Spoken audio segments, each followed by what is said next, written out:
Hey everyone, thank you so much for watching on this Tuesday night. My name is James Razile. This is Digital Charcuterie. We talk all things movies and whatever else we like on this channel. Thursdays we have Teenage Mutant Ninja Thursdays, and Fridays, right now we do Casual Fridays. There's more to come as it goes on. March is when we do our full kickoff on this channel, so please give us a subscribe so you can be involved in all the going-ons that we have on this channel, and comment below. Give us comments. We love talking with you. We love having a conversation, so please feel free, comment below. Let us know what you think of what we're talking about. First things I want to go over is the popular game franchise Call of Duty is going to be getting a feature film. This is coming from Variety. They're reporting that the director of Sicario 2 Soldado, which comes out, I believe, the end of June this year. Sicario, if you have not seen the first Sicario, you have to go out and watch it right now. Excuse me. Benicio del Toro gives a fantastic performance. Not nominated for an Oscar. Probably should have been. That was, that was a couple years ago. There was a whole thing about that, but he was phenomenal. Absolutely, the last scene in the movie between him and Emily Blunt. Their last scene in the movie, I should say. Not to give anything away if you haven't seen it.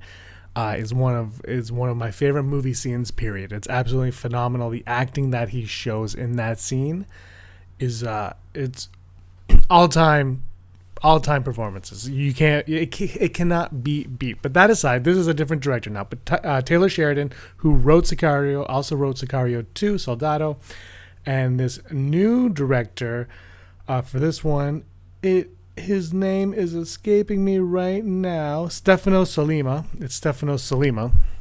I had to look that one up. I'm not lying. I can't remember everybody.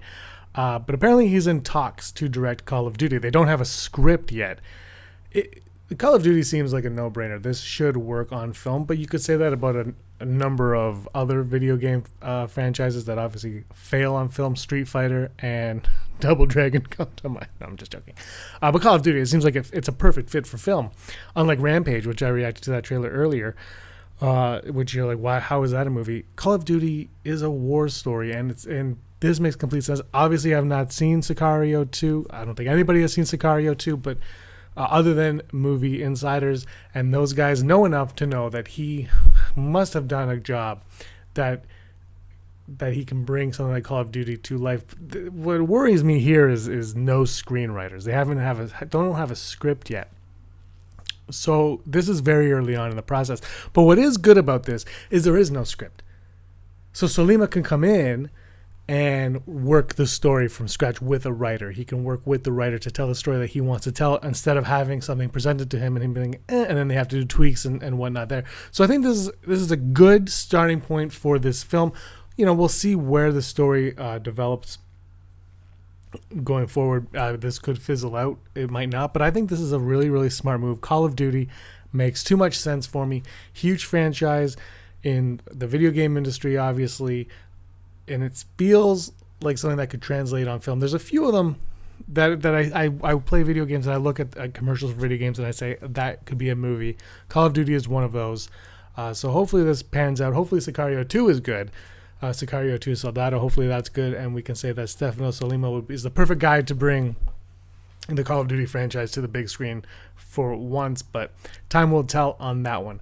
The next bit of news that I got to get to, I have to get to this because my 10-year-old niece is absolutely obsessed with Five Nights at Freddy's. I don't know much about it. She made me play it. I still don't know much about it. I'm not even lying. I have no idea what's going on here, but it's being reported that Chris Columbus is going to be directing Five Nights at Freddy, and I read that. And I said, wow, that is awesome. That is the best news ever. Yes, he did Pixels. Yes, he wrote Christmas with the Cranks. But, he started out with Gremlins. And Gremlins was, I believe he wrote that as like a college. He wrote it in college as a spec or just for fun or whatnot. And he wrote it, and Spielberg somehow got his hands on it and said, we got to do this. And that movie was one of the reasons they created the PG-13 rating, obviously. And then he was hired to write Goonies, and then Adventures in Babysitting, Home Alone 1, Home Alone 2, Harry Potter 1 and 2. His track record is phenomenal. Yeah, as of late he slipped, but recently he was talking about reviving Gremlins with Gremlins 3. And if I can't remember where this interview was, so unfortunately I can't quote it, but he mentioned in there how you have to remember what made Gremlins special. And he said, but the puppets, it was puppets. And that, hearing that interview, I almost feel like he is at this point in his career where he tried something and he's reflecting back and saying, you know, the nostalgia aspect, and we're seeing that everywhere, is nostalgia is very important to moviegoers now. Nostalgia sells. We've seen nostalgia sell Jurassic World. It sold Star Wars. It sells hard. People want to be flung back to their childhoods, to their past, to relive the glory days. And part of that is, and you know, George Lucas one time said, when somebody said, yeah, but CG is not real, he said, well, neither are puppets. And I think the difference is the puppets are physical. And when something is physical, it is more terrifying than when something is animated and not actually beside the individual. You compare Ninja Turtles, the new Ninja Turtles, to the original Ninja Turtle movies. Those movies, they might be puppets, they might be animatronic, but they're physically there on set with the actors. And there's something about that you can really see. And now, look, CG, computer generated effects, are phenomenal. But I think there will always be something in the cheesiness of the puppetry that will always draw people in. And it seems like Christopher Columbus really gets that. And you look at what Five Nights at Freddy's is, and it has the potential to be a Gremlins for the new generation. So the way things are going, you got these two movies based on video games going. Video game movies, they're really making a push. They had Warcraft last year, Assassin's Creed last year. Neither one of those really took off, I think, the way that they were hoping.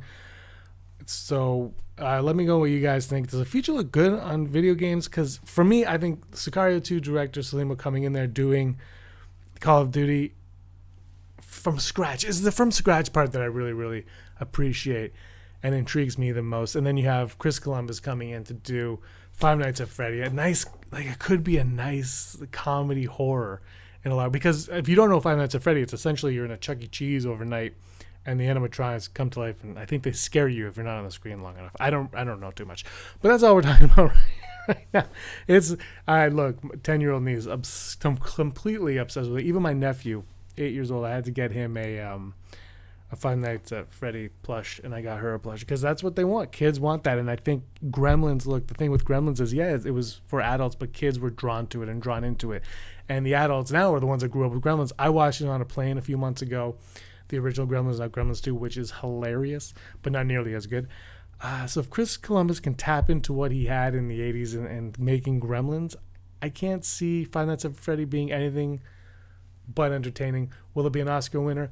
No. Will the critics like it? Probably not. Will it matter? No, because it should be a fun film. It should have some jumps in it, and it should have some good laughs. I can't wait to see who the cast is in this film. Until next time, guys. My name is James. Thanks for watching. Have yourself a great week.